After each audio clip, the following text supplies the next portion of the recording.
You know the vibes, you know them guys. We the big backs and the rest of y'all small fries. This is another installment of the Culture Show with the queen herself. It's your girl T Sexy, CEO of Team Sexy, Straight Ill, Unknown Dynasty, Teams in Motion, SBK. I mean, the list keeps going. Big Bronx is outside. Hello. We got T Sexy here, y'all. The queen herself, the woman who put the sexy in the culture. Now, for those of you who don't know, T Sexy is one of the first female dancers a part of the culture and is the official one and only WHOP queen. How long have you been dancing? 20 plus years. 20 plus years. 20 plus years of hard dancing. And how did you just get introduced to the culture? Like, how did it all start for you?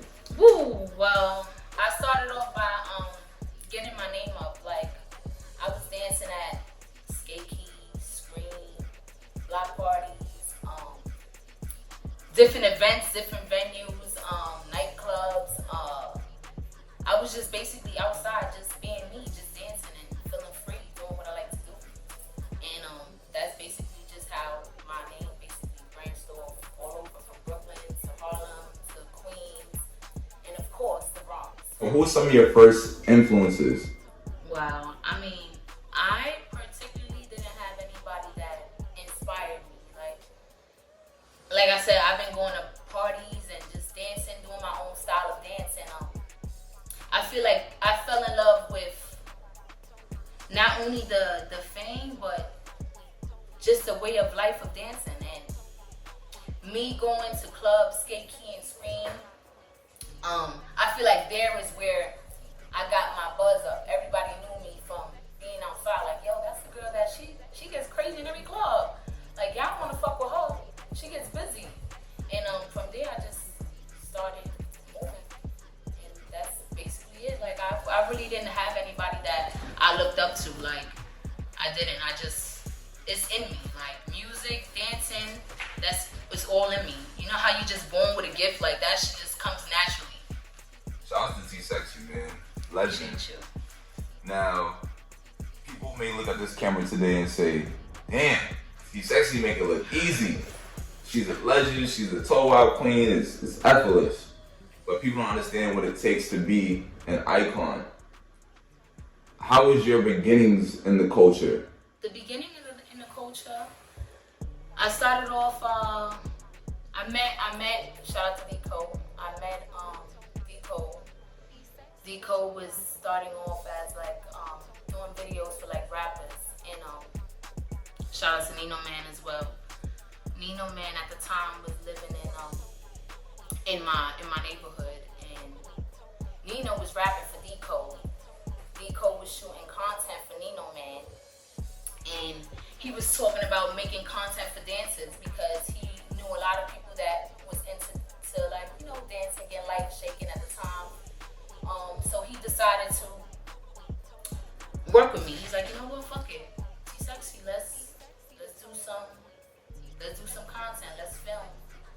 So I started off doing dance videos for D-Code. D-Code started bringing me around other battle rappers. And that's how I also became a part of the culture too, not only in rap, but in the dance world, because these rappers are shooting videos with D-Code and they need dancers. And of course, who else? They added me. I was given a little bit of sexy, hip-hop, classy, a little bit of choreography. So you, the toe-out queen, T Sexy herself, the influencer, the legend, the icon. For the viewers that are watching at home, why should people be a part of Lite? If you're into dancing and you like the culture and you embrace the style of dance, then why not? Be a part of it. I feel like Lite is a dance style that is not judgmental. Like, you could dance, get crazy and throw yourself in the dirt, get crazy and hang yourself from the fucking fire escape. Like, it's just a style of dance where you just feel free and feel comfortable and be you. So those who want to join and become a part of Lite and the culture, by all means. How did Lite change your life? Lite changed my life drastically. My buzz came from being a dancer. Like, me doing the Harlem Shake, I got my name on. It was a party and scream. DJ Danny D. Of course, y'all know DJ Danny D back then in Skate and the Scream. Greatest DJ of all time. These DJs, they shout out to DJ Danny D, shout out to DJ LA Love, shout out to all the fucking DJs that was running shit back then. DJ Danny D was hosting and DJing Scream, and they end up having a cypher or a battle or something like that at the time. And I remember it was just nothing but like guys and shit on stage. And one of my boys was like, "Yo, nigga, get up there. Like, these niggas ain't fucking with you. Like, go ahead, go up there. Don't be scared." And I'm like, I wasn't scared. I just, I wasn't into it. I'm like, fuck that. I'm not gonna join the contest. I already know I got it. It's the way I felt. I got it. I'm not gonna join this contest. So my boy told me to join the contest. I ended up joining the contest, and it so happened DJ Danny D ended up giving me my name, which was the Toe-Wop Queen. That's when I became the Toe-Wop Queen in Scream. From there, it's just been history. After Scream, it's like they just been fucking with me. I've been battling people nonstop. Well, I wouldn't say battle. It was more of a, I'm there and I'm dancing. I never really had to prove myself. I just dance, and either I always just left the nigga like stuck, or niggas just wasn't fucking with me. And that's where I got my name from, the Toe-Wop Queen. T-Sexy, what was your first team or teams? My first team would be my team. It was called Team Sexy, and it was basically about 5 to 9 girls. And I came up with the idea of me having a group of ladies that would come out and vibe out in clubs with me. Nowadays, I feel like they call it like host. Like host, that's what they call it nowadays. The host, and she bring out the whole crowd. With me, I was bringing out my team. So I had a group of bad bitches, of course, and we would go to the club and we would shush it down, dancing, vibing. It was like just a group of bad bitches just vibing out. And we started the cookouts. We started fucking the parties and the cookout block parties. We started that. The first event we ever had was a cookout. Back then, cookouts was elite, especially in the Bronx and Harlem. Cookouts, if you was at a cookout and the cookout was lit, you was somebody. So we had our own cookout, which was a Team Sexy cookout. And that flood out. Shit looked like a parade, I ain't gonna hold you. Shit looked like a parade. And back then, we wasn't really fucking with social media, so it was more word of mouth. I mean, we had like the little, maybe Skull Necks and shit like that back then, but it wasn't booming like the way it is now. So it was more of a word of mouth. And we had everybody who was somebody out there. All the rappers that was lit from Bronx to Harlem to Queens was outside. All the dancers that was lit from Bronx to Harlem to Queens was outside. All the real right niggas was outside. All the niggas, fucking scammers was outside. Everybody was outside. Like, we was just lit back then. So yeah, that was one of my first teams that I joined. Team Sexy. What year did you know that your career was on the next level? Once I started performing for big artists, I danced backup for Shannon Green. I want to make sure I'm saying her name right. Let the music play, you get away. I danced backup for her. I performed on stage with Nicki Minaj. I performed on stage with Nia Lee. I did VH1, Love and hop. I did backup video. I danced backup in videos for like French Montana, Jada Kiss, Saigon, Papoose, Charlie Clips, Naka, Goods, T-Rex, Nino Man. Just recently did a video for King Combs. Shout out to King Combs. The list really goes on. Like, the list really goes, like, I have a long list of videos that I've done. I ain't gonna hold you. Sometimes I forget I did the videos. Niggas be like, yo, I didn't know you was in this nigga video. I be forgetting like, oh shit, yeah, I was. I forgot. T Sexy, the toe lock queen. Now we know for a fact, as you said, that you have a lot of battles. What are some of your personal favorite battles? T Sexy versus. I would say one of my biggest battles was in Avalon. And this was for my Sweet 16 for Chris Brown. To me, that was one of my biggest battles because, for one, VH1 on my Sweet 16 was popping back then. Whoever was on my Sweet 16 for Tiana Taylor, for Chris Brown, all them parties was popping.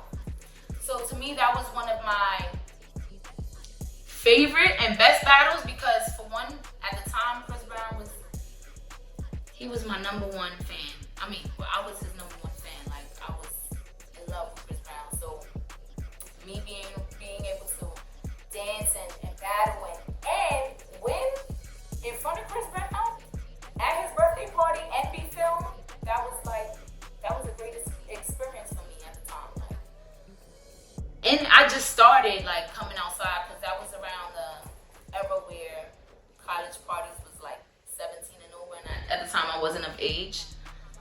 But we talk about that on another time. I didn't have an idea at the time, but I found my way. Who's the hardest dancer you ever had to face, and what was the outcome? You know what's so crazy? I've never. I don't think I ever felt that way. Like, it was a challenge for me. I've never felt like it was a challenge because I feel like anytime I'm dancing, I'm giving my all. So I never think about what I'm gonna do when I dance. I just dance. A lot of people sometimes make battle and have a routine or choreographed it already. Me, I just give off the energy where I'm just battling. So I really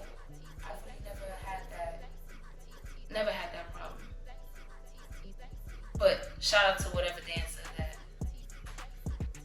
that may have reached or came close to fuck with me. Shout out to y'all, whoever you are.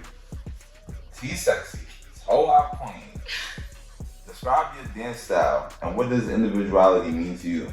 My dance style is, I would say, sexy with a little bit of Harlem pizzazz on it. Sexy with a little bit of Harlem pizzazz. For one, shaking, that shit is just like in me. So whatever style of dance that I do, I always gotta incorporate a little bit of shoulders. I gotta add a little bit of shoulders in here. So yeah, I'm gonna call it the shaky with a little bit of pizzazz. That's the sexiness I'm giving as far as my dance style. Individuality, what does it mean to you? Standing on your own, like standing on your own 10 toes. That's what individuality means to me. Today, everyone knows you're the WHOP queen. Everyone knows that you're one of the stars of the culture, one of the living icons. How does it feel to be the WHOP queen today? People all over the world doing the WHOP, Japan, London, and you're the queen. How does it feel? It's like, it's still new to me because there's times that I look at myself and I don't even see myself as like this big dancer. So there's times I see it like wow, like you really started some shit. Like I'm not gonna say I'm the originator of WHOP, but I feel like a lot of people know me for that. Like, people when they see me, yo, it's a WHOP queen, that's T Sexy, my nigga. Like, so it's a great feeling. Like, words can't express how I feel. Like, it's just dope. It's just dope. I'm nervous now, just being here, like, just being here and speaking about it. Like, I've never had this, and it's been years. Like, I've never had this feeling ever. Like, and I've been dancing for years. So for me to get all this, like, the embracement is coming to light now. Is like, I don't know, like, I don't even know how to explain it. It's a great feeling. It's dope, and just for me to be back in the world, like, especially with the generation we live in now, like all the people that's coming up with TikTok and Instagram, you know, everybody's dancing now. So when people start to hear me and find out, like, oh, nigga, that's T Sexy, nigga, she's been doing da da da da da da da da da, and they look at me like, oh wow, like, sometimes I don't be believing it. They be like, nigga, yeah, you the GOAT. Like, it's a great feeling. And shout out to all the dancers. Shout out to everybody that's been tuned. Shout out to everybody that's been fucking with me from back then. Shout out to the people that just started tuning into me now. But yeah, it's a great feeling. T Sexy, influencer, a leader of not just women, but also men. You showed so many people the ropes, and you were learning the ropes at the same time. You provided spaces for youth. You've taught kids. You've done so much. What is the future plans for T Sexy? My future plans is to just make making it big, and making it big with something that I enjoy doing. Like, I just want to give back to the community, you know. I want to be able to one day open up my own recreation center / PAL, but it's like a dance studio, rap fucking studio, all in one, where kids and the youth could vibe out and be them there. Because now we don't have that. There's none of that. When I was growing up, we had fucking Kingdom, we had Millbank, we had fucking the Boys and Girls Club, we had PAL, we had YMCA, Kennedy Center. All these places we had to basically show our talent. And we was only really going in there just to vibe out. We was just going in there just to chill. Oh, my niggas is in there, let's go in there, we vibing. Go in there, and look, now it's history. Like, now it's history. And I want to be able to now give back to my youth, especially my son. He loves dancing. Like, I want to be able to show him that route. Like, oh, listen, you got somewhere to be. You and your friends can chill over there. If y'all want to rap, y'all want to sing, y'all want to battle, y'all want to do this, go to that center. So that's my goal, to open up my own studio for the youth. Shout out to T Sexy, man. We appreciate you being a part of this platform. We want to make sure that if you never got your flowers today, T Sexy, the WHOP queen, the greatest, the latest, and everyone's favorite. We thank you for all that you've done for the culture. You've inspired many for over 20 years. It's like about to be 20 years now that you've been inspiring. And we just want to thank you. And, you know, any last words that you just want to say to the fans, the people? I just want to say shout out to everybody that's doing their thing. Shout out to all the dancers. Shout out to all the rappers. Shout out to engineers, producers. Never give up. Keep pushing. You never know when it's your time. Back then, I felt like I was doing a lot, and I felt like I wasn't getting no recognition or no, how can I say it? I just felt like I wasn't, not recognition, I wasn't being embraced. So I say that to say this is like, keep pushing. You never know when it's your time. I'm getting my flowers now, and shit, that was years ago. But I never gave up. Never. Went through mad hard times. We had took a little pause, but I never gave up. Stay true to your game and do what you feel is best. Like follow your heart. T Sexy, the whole WHOP queen.